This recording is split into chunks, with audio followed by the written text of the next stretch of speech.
Antonio Sastre Merlín es un destacado académico investigador en el campo de la hidrología y la gestión del agua.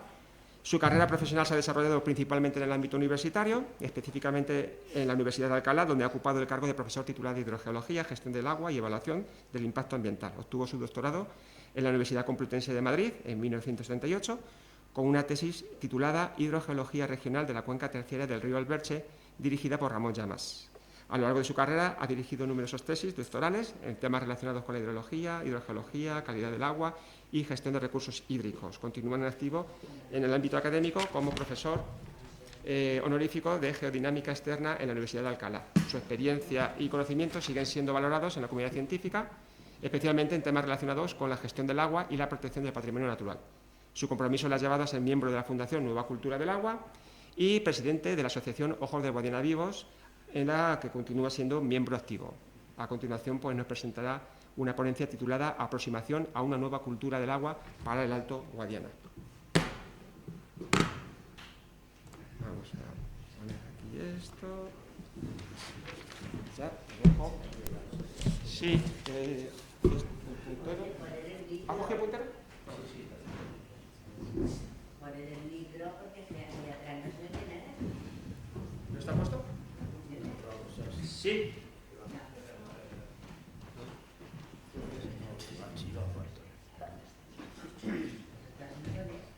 ¿No se escucha nada? Sí, sí. Bueno, pues te dejo. Es que como se está grabando es necesario utilizar este micro al menos para que... Vale. Bueno, pues buenos días a todos. Agradezco a la agrupación por el clima la invitación. Es un placer, a nadie le amarga el dulce de venir aquí a Daimiel, a Ciudad Real, a reencontrarse con el pasado que, a partir de la excelente presentación que ha hecho Alberto, tuve la suerte de vivir personalmente en el año 61, creo que 62, con un tío mío que me trajo una Semana Santa por aquí de excursión en un Dolphin, aquellos coches, el coche de las viudas que se decía en su momento. Bueno, pues en esa Semana Santa conocí las tablas y conocí también Ruidera, y eso yo creo que marcó mi decisión de trabajar en el mundo del agua, porque yo con 14 o 15 años que tenía en aquel momento, pues no tenía mucha idea de lo que iba a hacer el futuro, pero aquello me impactó y luego he agradecido notablemente poder haber conocido esa situación en aquellos momentos cuasi prístinos, como decía Alberto, al final de los 50, principio de los 60, ¿no? Bien. Estoy aquí sobre todo porque no tanto por la Universidad de Alcalá, sino por ser miembro de Nueva Cultura del Agua, y que se trata un poco de la Nueva Cultura del Agua. Es una fundación privada que desarrolla una actividad intensa sobre la preservación del mundo del agua, tanto superficial y sobre todo, y también subterránea. Impulsó ese libro mítico, ¿no?, de ¿cómo se llamaba? La Quimera del Agua, ¿no? Y personas fundadores como Pedro Arrojo o Javier Martínez Gil o Abel Lacalle o Nuria Hernández Mora son un referente, pues, para todos los que se mueven o nos movemos en el mundo este del agua. Porque se acuñó este concepto de nueva cultura del agua, que en el fondo no es más que una cultura de la sostenibilidad en la gestión del agua y de los ecosistemas acuáticos. Ecosistemas acuáticos en sentido amplio, que si en algún sitio tiene sentido aplicar ese adjetivo de amplio, es aquí en Daimiel, porque este geosistema y ecosistema también no se comprende sin como bien sabemos, la vinculación, la anuencia de agua superficial y agua subterránea, pero parece que siempre hay tendencia, cuando hablamos de agua, a derivarnos hacia el río fluyente como este que tenemos aquí en la imagen, ¿no? ¿Quiénes la integran o quiénes integramos esta fundación? Pues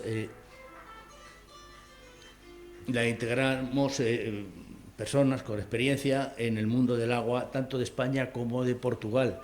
Y es una una asociación interesante, esta la de vincular a Portugal, porque buena parte de las actividades se desarrollan en el país vecino. Lo que se busca es esto, ¿no? Un cambio en la gestión del patrimonio hídrico, como ha anunciado, como ha comentado Alberto, valioso, y desde diversos ámbitos, tanto de las ciencias experimentales, de las ciencias sociales, de las ciencias jurídicas, del ámbito de la empresa, en fin, se trata de integrar este tipo de personas con un planteamiento interdisciplinar, que no es tan frecuente, desafortunadamente, no es tan común, hoy nos lo parece más, pero en los años 70, 80 o 90, esta interdisciplinaridad era algo que no entraba en la cabeza de los gestores hidráulicos, y lanzar este planteamiento de una nueva forma de enfrentarse al agua. Fue a finales de los 90, que fue un momento muy singular, porque se produjo toda una serie de acontecimientos. Por un lado, ya la entrada en la Unión Europea supuso adoptar la normativa de evaluación de impacto ambiental, y esto dio pie a que la sociedad civil se organizara, planteara, y particularmente apareció, especialmente centrada en Aragón, esta coordinadora de afectados por grandes embalses y trasvases, COAGRET. Esta fue un poco la rampa del lanzamiento, y en el año 98 se celebró el primer Congreso Ibérico de Planificación y Gestión del Agua, ¿no? Con el subtítulo de El agua debate desde la universidad, porque en aquel momento éramos profesores de la universidad los que lanzamos esta iniciativa. Además fue un año, en estos periodos de final de los 90, principios de los 2000, un periodo de ebullición, casi podríamos decir, ¿no? Hablando de agua, porque los finales de los 90 se aprueban los planes hidrológicos que mandaba ya la normativa de creación de las confederaciones hidrográficas. Las confederaciones hidrográficas, que es un invento español, es que da mucho coraje observar cómo este invento, como esta cuestión, la agencia de agua que llamamos Confederación Hidrográfica, es un invento español. Y como española fue la primera ley de aguas, a la que se ha referido antes Alberto, ¿no? Bueno, pues no solamente fue un invento español, sino que el nombre que puede parecer curioso, ¿no? Extraño, Confederación Hidrográfica. Mira, cuando la primera vez que lo oí, yo me recordaba a los confederados contra los federales en la guerra de secesión americana, ¿no? Yo decía, Confederación, ¿qué es esto?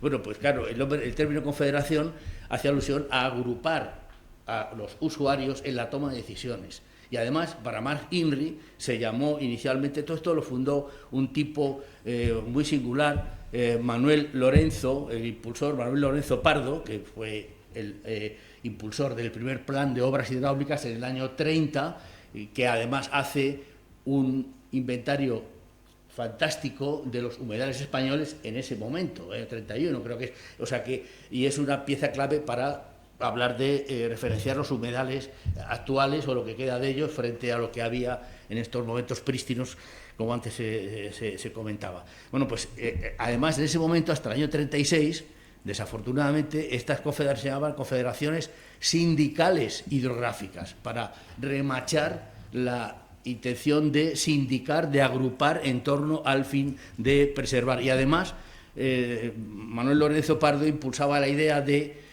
que no es un organismo más de la administración. Ya es peculiar que agrupara alcaldes, agricultores, o intentar agrupar alcaldes, agricultores, los generadores de electricidad, en fin, sino que además el planteamiento era: señores, esto se crea para que se elabore un plan hidrográfico, que decía Manuel Lorenzo.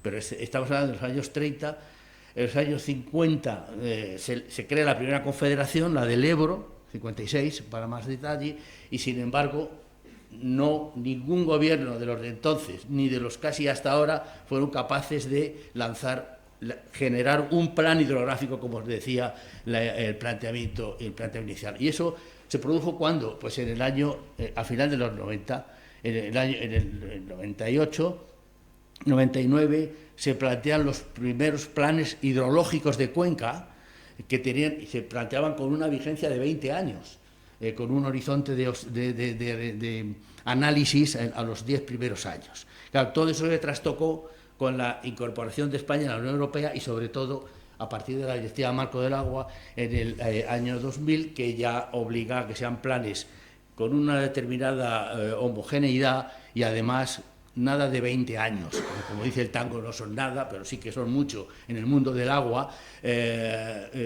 sino que cada 6 años renovación, y desde entonces así estamos.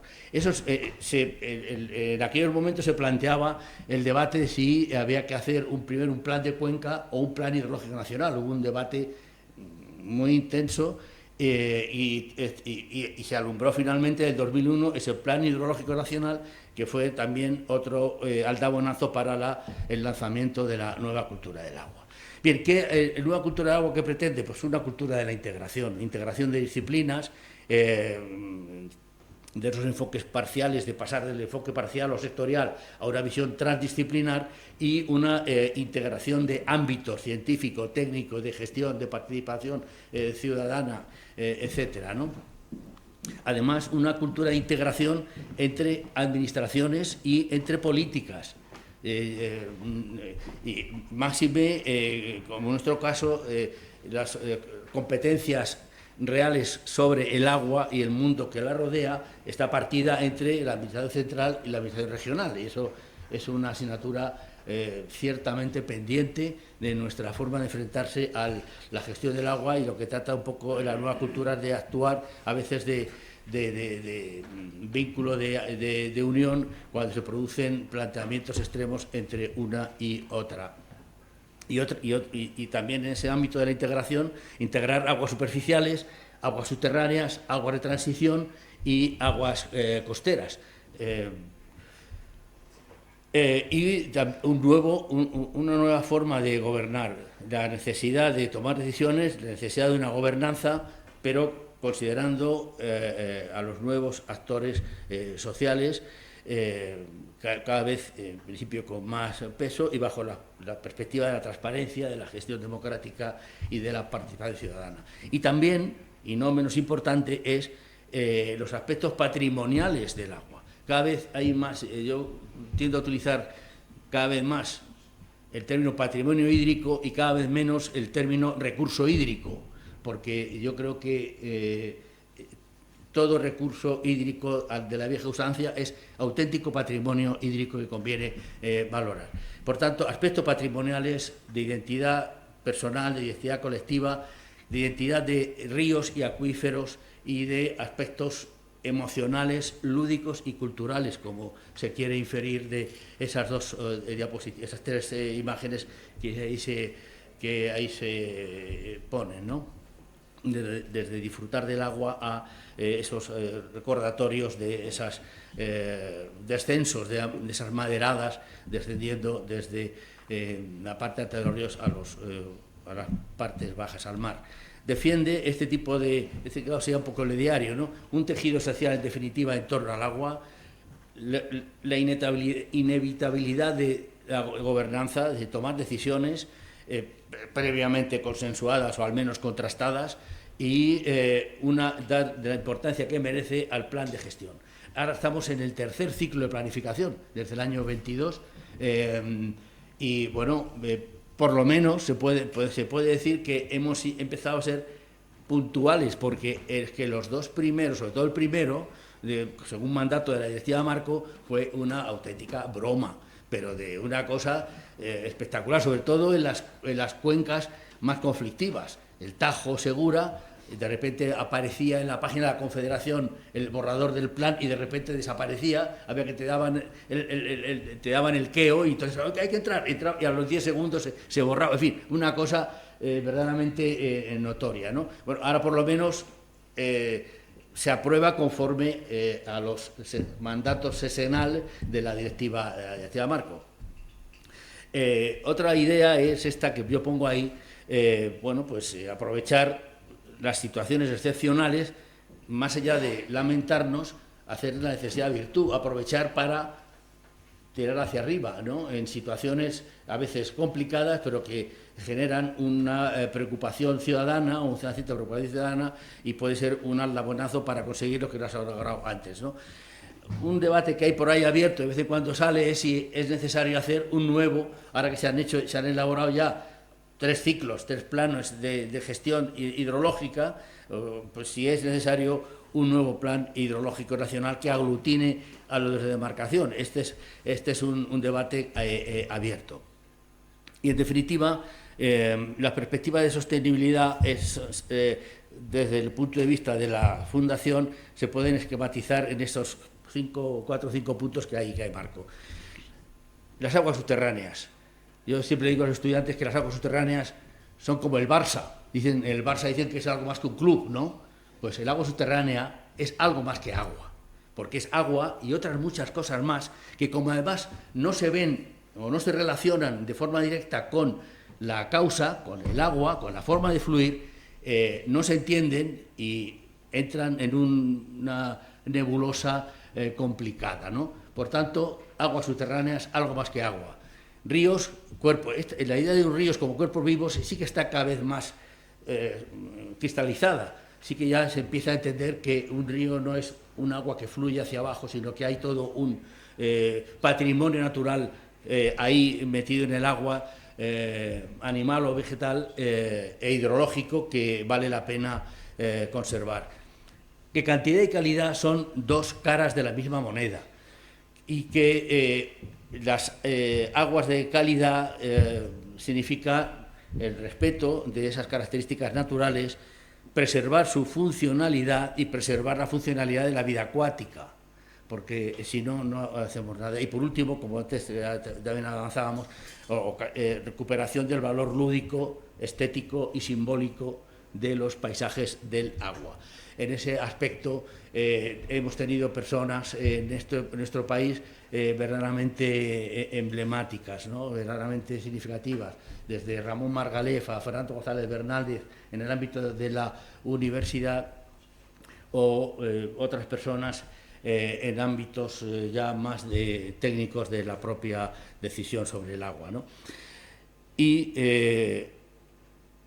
recuperar además de ese valor lúdico, ese cambio en la consideración de la eficiencia. Es absolutamente imperativo, no se puede dejar más de lado cambiar este planteamiento de la gestión del agua como estrategia de oferta y trocarlo por una gestión de la demanda, puesto que sabe para qué se quiere ese agua y si vale la pena el sacrificio que ello puede suponer para el patrimonio hidrológico. Por tanto, un cambio cultural inesquivable. Y 2 palabras solamente, ¿cuáles son las previsiones en relación con el futuro inmediato? Pues es que el futuro pinta negro. Ahí tenemos en esos 3 cuadritos se contrastan la reducción de las precipitaciones, el incremento de la evapotranspiración, que es la evapotranspiración es como el primo de Zumosol, es que es lo gordo de todo el núcleo gordiano, ¿no? Y no se le da demasiada importancia porque como no se ve, salvo que nos metamos debajo de un bosque en verano, entonces sí que sabemos lo que es la evapotranspiración, porque ese bienestar que hay dentro de esa masa forestal se debe a que esa masa forestal está evapotranspirando agua a costa del patrimonio hídrico, pero por cada gramo que se evapotranspira se van con él 600 calorías gramo, que es una cantidad enorme de energía. Claro, luego cuando eso se devuelve, pasa lo que pasa en los huracanes o en los episodios estos de gota fría, ¿no? Que tenemos de repente unas tormentas del demonio, y esta energía ¿de dónde viene? Pues viene de toda esa energía que se retiró en su momento del sistema cuando se produjo la evaporación. Y esto es un elemento importantísimo. Por tanto, incremento de la evapotranspiración, ahí ven los números, un incremento muy notable. El A2 y el B2 son las 2 de las alternativas que plantean los expertos del clima, del panel intergubernamental para el cambio climático, y bueno, pues son las opciones que parecen más razonables, ¿no? Se fijan esas fechas que ahí aparecen, y el cuadro de abajo es la disminución prevista de la escorrentía. Vemos que claro, en cualquiera de los escenarios hay una disminución que es incuestionable en su producción. Otra cosa es cuánto del agua que va a dejar de escurrir por los ríos, porque cuando la evapotranspiración aumenta, no aumenta linealmente la escorrentía o disminuye la escorrentía, sino disminuye mucho más. Cuando aumenta la evapotranspiración, la disminución de la escorrentía no es lineal con respecto al otro parámetro. Por tanto, una preocupación, ahí tenemos pues eso, las previsiones de disminución de escorrentía de hasta el 28% en general para el conjunto del país. Tenemos, por tanto, unos valores realmente de preocupación. Los efectos previsibles, bueno, esto la paso porque ya sabemos. ¿Evidencias tenemos de esto? Bueno, pues aquí tenemos un poco las cifras, las aportaciones de todos los principales, vamos, de todos los ríos importantes, cuando dejan el solar hispano, como decía Eduardo Hernández Pacheco, cuando los ríos del norte del mar, o el Duero y el Tajo, el Guadiana, en la frontera con Portugal, pues la disminución de la aportación, pues en el caso del Guadiana, no es el que más, pero no es el que menos, ni mucho menos, tiene una disminución previsible de hasta prácticamente un 20%. Es muy preocupante cuando ya tenemos un paisaje árido como el que tenemos en cuanto nos asomamos a este campo bonito de alrededor de Ciudad Real, ¿no? Las consecuencias, pues también no pierdo tiempo en ello porque ya lo hemos oído, ya lo hemos comentado varias veces, y la cuestión es, bueno, estamos preparados. Una cosa importantísima es esta, ¿no? Que, bueno, la visión, la administración tiene que modernizarse, la administración del agua tiene que modernizarse y tener medios al respecto. Yo ayer, por casualidad, estuve dando unas clases en el Ministerio ante el Ministerio de Medio Ambiente, ahora el MITER, Ministerio de Transformación Ecológica y Restablecimiento Democrático, restitución del régimen democrático, ¿no? El régimen demográfico, y claro, es que esos pasillos supongo que algunos de ustedes han estado en los nuevos ministerios, en el paisaje desolador por lo vacío y por la poca actividad que se traduce en el nuevo ministerio, ¿no? en la actual sede. Entonces, bueno, pues la modernización de la administración es absolutamente clave, ¿no? ¿Qué vías de adaptación? Pues hay algunas cuestiones que están en la primera, y de luego aquí en el Guadiana es clave, el Guadiana y en el Segura, que son dos demarcaciones que van de la mano, menos dependencia de los recursos externos, lo cual significa ajustarse el cinturón, ¿no? Se habla, o sea, debería, tanto ya que la demarcación del Guadiana y la demarcación del Tajo, la del Guadiana y la del Segura, he puesto solamente dos, pero ya que he puesto la del Tajo también, van de la mano, pues habría que pensar en que esa planificación sea tripartita, porque es que si no se entra en unas guerras como las que ha mencionado también Alberto antes y sin ninguna solución, ¿no? Y por supuesto uso de los recursos, mucha mayor atención a los recursos no convencionales. Hay ya tímidos intentos, pero es todavía muy poco. La reutilización, la desalación y la reutilización tanto de aguas de depuradoras como para actividades mucho más cercanas. Yo no sé aquí en Ciudad Real, pero en Madrid, si ustedes se pasean por el Retiro, el Parque del Oeste o por la Fuente del Berro, en todos aparece el cartelito del agua morada. El agua morada, se habla así coloquialmente, es el agua procedente de las depuradoras, vueltas de nuevo a impulsar hacia arriba para distribuirlas en el riego de esos jardines. Es un tema.